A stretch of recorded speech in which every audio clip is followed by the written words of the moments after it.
How do I use Bloomberg ticker symbols? Good question. Watch this video to find out. When searching Bloomberg, you need to know how to enter Bloomberg ticker symbols in order to analyze specific securities.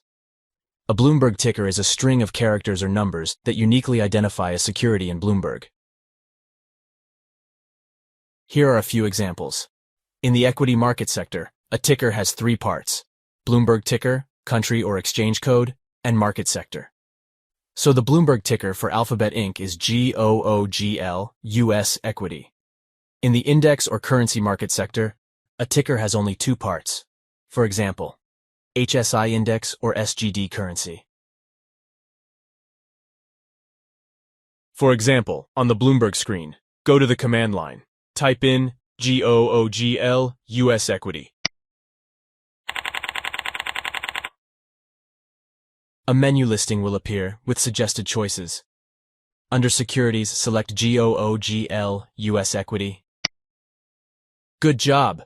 As you can see from the top bar, you have loaded Alphabet Inc. Class A equity. Bloomberg immediately loads some major functions for you to choose from. After you've loaded your selected security, you can then enter a specific function code for analysis. Remember, ticker first, load, then function code second. If you need further assistance, please contact Bloomberg or the HKUST Library.